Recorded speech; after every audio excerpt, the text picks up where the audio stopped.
ಓಂ ಹ್ರೀಂ ಭೈರವಿ ಕ್ಲಾಂ ಹ್ರೀಂ ಸ್ವಾಹ. ನಮಸ್ಕಾರ. ರಾಶಿ ಭವಿಷ್ಯಕ್ಕೆ ಹೋಗೋದಕ್ಕಿಂತ ಮುಂಚೆ ಕೆಲವು ವಿಚಾರಗಳನ್ನ ಹೇಳೋದಾದ್ರೆ, ನೋಡಿ, ಒಂದೇ ಡೇಟ್ ಅಲ್ಲಿ ಎಷ್ಟೋ ಜನ ಹುಟ್ಟಿರ್ತಾರೆ, ಒಂದೇ ರಾಶಿಯಲ್ಲಿ ಲಕ್ಷಾಂತರ ಜನ ಹುಟ್ಟಿರ್ತಾರೆ. ಎಲ್ಲರ ಭವಿಷ್ಯ ಒಂದೇ ತರ ಇರುತ್ತಾ? ಕುಂಭರಾಶಿ ಮೀನರಾಶಿಗೆಲ್ಲ ಸಾಡೆ ಸಾತಿದೆ ಅಂತೇಳಿ ಜನಗಳನ್ನ ಭಯಪಡಿಸ್ತಾ ಇರ್ತಾರೆ. ಎಲ್ಲ ರಾಶಿಯವ್ರಿಗೂ ತೊಂದರೆಗಳಾಗ್ತಾ ಇದೆಯಾ? ಸಮಸ್ಯೆಗಳಾಗ್ತಾ ಇದೆಯಾ? ಇಲ್ಲ.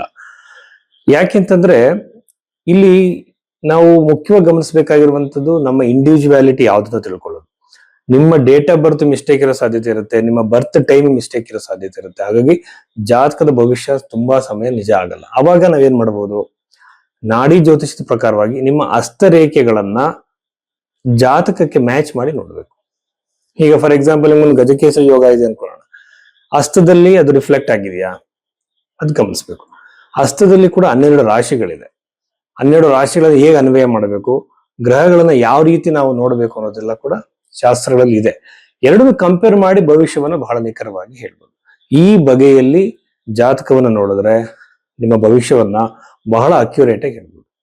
ಹಿಂದೆ ನಡೆದಿರೋ ಘಟನೆಗಳನ್ನು ಹೇಳ್ಬೋದು, ಮುಂದೆ ನಡೆಯೋ ಘಟನೆಗಳನ್ನು ಬಹಳ ಈಸಿಯಾಗಿ ಹೇಳ್ಬೋದು. ಹಾಗಾಗಿ ಯಾವುದೇ ಕಾರಣಕ್ಕೂ ಕೂಡ ಎರಡನ್ನು ಕಂಪೇರ್ ಮಾಡೋದು ಬಹಳ ಮುಖ್ಯ ಆಗುತ್ತೆ. ಸೊ ಈ ಬಗೆಯಲ್ಲಿ ನಿಮ್ಮ ಜಾತಕ ನೋಡ್ಬೇಕು ಅಂದ್ರೆ ನೀವು ಭೈರವಿ ಆಸ್ಟ್ರೋಗೆ ಸಂಪರ್ಕಿಸಿ ನಿಮ್ಮ ಜಾತಕದ ವಿಶ್ಲೇಷಣೆ ಮಾಡ್ಕೋಬಹುದು. ಮಕರ ರಾಶಿ 2026 ಮೇ ತಿಂಗಳಿನಲ್ಲಿ ಮಕರ ರಾಶಿಯಲ್ಲಿ ಜನಿಸಿದಂತವರಿಗೆ ರಾಷ್ಟ್ರಾಧಿಪತಿ ಆಗಿರುವಂತಹ ಶನಿ ಗ್ರಹ ಬಂದು 3ನೇ ಮನೆ ಇರುವಂತದ್ದು ವಿಪರೀತ ಜರ್ನಿಗಳನ್ನ ನಿಮಗೆ ಕೊಡ್ತಾರೆ. ಯೂಶುವಲ್ ಆಗಿ ಟ್ರಾವೆಲ್ ಲಾಟ್, ಅದು ಪುಣ್ಯಕ್ಷೇತ್ರಗಳಿಗೆ, ಟೆಂಪಲ್ಗಳಿಗೆ ಅವರು ಜರ್ನಿ ಮಾಡುವಂತ ಸಾಧ್ಯತೆ ಇರುತ್ತೆ. ಒಳಗೆ ಎತ್ತರದಲ್ಲಿರುವಂತಹ ಪುಣ್ಯಕ್ಷೇತ್ರಗಳಿಗೆ ಹೋಗೋ ಸಾಧ್ಯತೆ ಇರುತ್ತೆ. ಆಮೇಲೆ ಅನಾವಶ್ಯಕ ಖರ್ಚಾಗುವಂತಹ ಜರ್ನಿಗಳನ್ನ ಇವರು ಮಾಡ್ತಾರೆ ಅಂತ ಹೇಳ್ಬೋದು. ಚತುರ್ಥಾಧಿಪತಿ 3ನೇ ಮನೆಯಲ್ಲಿ ನಿಮ್ಮ ಸಿಬ್ಲಿಂಗ್ಸ್, ಯಂಗರ್ ಸಿಬ್ಲಿಂಗ್ಸ್ ಇಂದ ನಿಮಗೆ ಬರ್ಬೇಕಾಗಿರೋ ಪ್ರಾಪರ್ಟಿ ಏನಾದ್ರು ಇದ್ರೆ ನಿಮಗೆ ಸಿಗುವಂತ ಸಾಧ್ಯತೆಗಳಿರುತ್ತೆ. ಹೋರಾಟದಿಂದ ಸ್ಪೋರ್ಟ್ಸ್ ಅಲ್ಲಿ ಈ ಫೀಲ್ಡ್ ಇರುವಂತವ್ರಿಗೆ ಎಲ್ಲದೂ ಕೂಡ ಜಯ ಸಿಗುತ್ತೆ.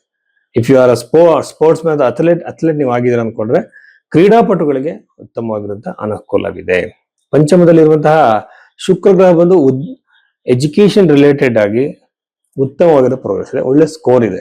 ನೀವು ಕಾಂಪಿಟೇಟಿವ್ ಎಕ್ಸಾಮ್ಸ್ಗೆ ಟ್ರೈ ಮಾಡ್ತಿದ್ರು ಸಹ ಅಲ್ಲಿ ಎಕ್ಸ್ಪೆಕ್ಟೆಡ್ ಸ್ಕೋರ್ ನಿಮಗೆ ಬರಬಹುದು. ಈ ಅವಕಾಶಗಳಿದೆ. ಪ್ರೀತಿಯಲ್ಲಿ ಬೀಳುವಂತ ಸಾಧ್ಯತೆ. ಪ್ರೀತಿ ಅನ್ನುವಂಥದ್ದು ಕ್ರೈಮ್ ಅನ್ನೋ ತರ ಆಗಿದೆ, ಆ ತರ ಅಲ್ಲ. ಯಾವ ಏಜ್ ಅಲ್ಲಿ ಆದ್ರೂ ಆಗ್ಬೋದು, ಯಾವಾಗ ಬೇಕಾದ್ರೂ ಆಗ್ಬೋದು, ಪ್ರೀತಿ ಉಂಟಾಗ್ಬೋದು. ಕೊಲೀಗ್ಸ್ ಆಗಿರೋದು ಇನ್ನೊಬ್ರು ಆಗ್ಬೋದು. ಈ ಟೈಮ್ ಪೀರಿಯಡ್ ಅಲ್ಲಿ ಹಂಗಾಗುತ್ತೆ. ಈ ಟೈಮ್ ಪೀರಿಯಡ್ ಅಂತ ವ್ಯಕ್ತಿಗಳು ನಿಮ್ಮ ಲೈಫಲ್ಲಿ ಎಂಟ್ರಿ ಆಗ್ಬೋದು. ಶಿಷ್ಟ್ಯದಲ್ಲಿರುವಂತಹ ಗುರುಗ್ರಹವನ್ನು ನೋಡಿದ್ರೆ ಉದ್ಯೋಗದಲ್ಲಿ ಕಿರಿಕಿರಿಗಳು ಖಂಡಿತವಾಗಲು ಶತಸಿದ್ಧ ಅಂತ ಹೇಳ್ಬೋದು. ಬಟ್ ಜಾಬ್ಗೆ ಎಂತ ದೊಡ್ಡ ಪ್ರಾಬ್ಲಮ್ ಆಗಲ್ಲ. ವರ್ಕಿಂಗ್ ಎನ್ವಿರಾನ್ಮೆಂಟ್ ಅಲ್ಲಿ ಇರೋದ್ರೆ ನಿಮಗೆ ಶತ್ರುಗಳಿಗೆ ನಿಮ್ಮ ವಿರುದ್ಧ ಕುತಂತ್ರ ಮಾಡಬಹುದು.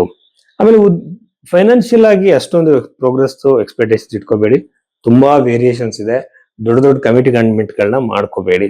ಅಷ್ಟಮದಲ್ಲಿರುವಂತಹ ಕೇತು ಗ್ರಹ ಕುಟುಂಬದಲ್ಲಿ ಒಡಕು, ಕಿರಿಕಿರಿ, ಜಗಳಗಳನ್ನ ಕ್ರಿಯೇಟ್ ಮಾಡಿಸ್ತಾನೆ. ಇಷ್ಟೆಲ್ಲ ವಿಚಾರಗಳು ಬಂದು ಮಕರ ರಾಶಿಯವರಿಗೆ ಸಂಬಂಧಪಟ್ಟಿದ್ದು.